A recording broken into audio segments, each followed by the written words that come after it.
नमस्कार साथियों, मैं डॉक्टर देवेंद्र यादव आज इस वीडियो में आपको वात रोगों के बारे में डिटेल से बताने वाला हूँ। जो 3 दोष होते हैं हमारे वात पित्त कफ, उनमें से जो वात दोष है उसकी वजह से आपको क्या क्या तकलीफ होती हैं और उसको कैसे हम समझें और उस केस में क्या परहेज हमें करने होंगे, क्या रहन सहन में हमें बदलाव करना होगा, वो सब आपको इस वीडियो में जानने को मिलेगा। मोटे तौर पे अगर बात करें तो जो हमारे शरीर में जो गैस बनती है आप उसे ही वात कह सकते हैं, वायु कह सकते हैं या वाय कह सकते हैं। ठीक है, ये जो गैस बनती है तो ये आपके यूजुअली डकार के फॉर्म में ऊपर से पास हो जाती है या अपान वायु या फार्ट के फॉर्म में नीचे से पास हो जाती है। तब तक हमें कोई खास तकलीफ नहीं होती। लेकिन अगर ये वायु रुकने लगे, पेट में अगर रुक जाए अफारा बना देगी, पेट फूल जाएगा, डायफ्राम पे प्रेशर आएगा, हार्ट पे दबाव आएगा, धड़कनें छोटी हो जाएंगी, सांस छोटा हो जाएगा। ठीक है, और आपको सुई चुभने की सी पीड़ा होगी हृदय प्रदेश में, इस एरिया में। ठीक है, और अगर ये आंतों में घूमने लगे तो आंतों में गुड़गुड़ाहट होगी, आंतों में रुक जाए तो वहां पड़े हुए मल को सुखा देगी, मल खुश्क होगा, गांठदार होगा, स्टूल हार्ड होगा और खुश्की वाली कब्ज की तरफ आप जाएंगे। ठीक है, कभी कभी ये वायु हिचकी या फिर उबासी की फॉर्म में भी बाहर आती है। ठीक है, और अगर ये वायु ऊपर की तरफ चढ़ने लगे तो आपको इस हिस्से में दर्द हो या आंखों के ऊपर यहाँ नस फड़कने लगे या नस फटने को हो जाए और तेज दर्द हो इस एरिया में, तो ये सब वायु की वजह से होता है।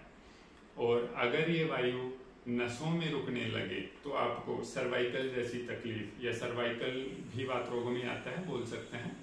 आपकी नसों में दर्द या जकड़न या सुनपन या नस पे नस चढ़ने जैसी पीड़ा हो या चीटियां चलने जैसी फीलिंग हो, करंट सा दौड़ता हो या लेटने उठने में जो घमेरी महसूस होती है, तो वायु की वजह से ही होता है ये सब, है ना। नेक्स्ट, अगर यही वायु आगे जोड़ों में जाए तो जोड़ों की ग्रीस को सुखा देती है, त्वचा में जाए तो त्वचा को खुश्क कर देती है, हाथ पैर फटने लगते हैं।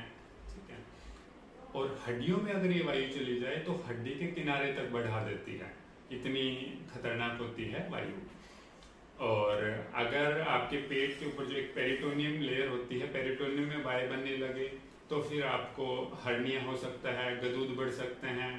ठीक है, और अगर ये वायु आपको नड़ों में रुकने लगे, मीन्स ब्लैडर या यूरेटर एरिया में रुकने लगे, तो आपको बिना जलन के जो पेशाब में रुकावट हो सकती है वो वात की वजह से होती है।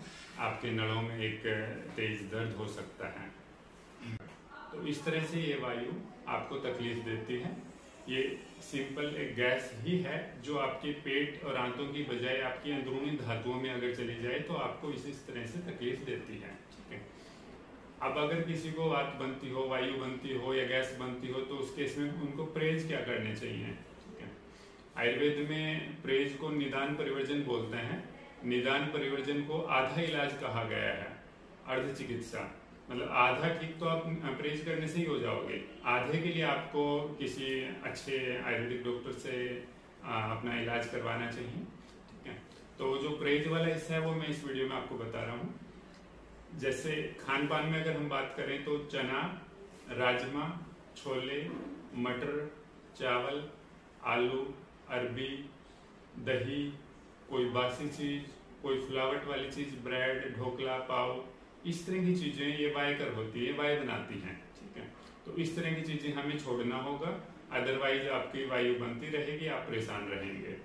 और अगर रहन सहन में या विहार में हम बात करें तो खाना स्किप करने से वायु बनती है, रात्रि जागरण से, रात को देर तक जागने से वायु बनती है, ज्यादा चिंतन करने से, अति चिंतन करने से वायु बनती है, तो ज्यादा सोचना नहीं होता। और अपनी कैपेसिटी से, अपनी क्षमता से ज्यादा अगर आप काम करते हैं तो उससे भी वायु बनती है। तो थोड़ा काम थोड़ा रेस्ट इस तरीके से आपको करना होगा। ठीक है, तो अगर इस तरह से हम आहार में और विहार में परहेज करेंगे तो आप बहुत जल्द उस तकलीफ से जड़ से निजात पा सकते हैं। धन्यवाद।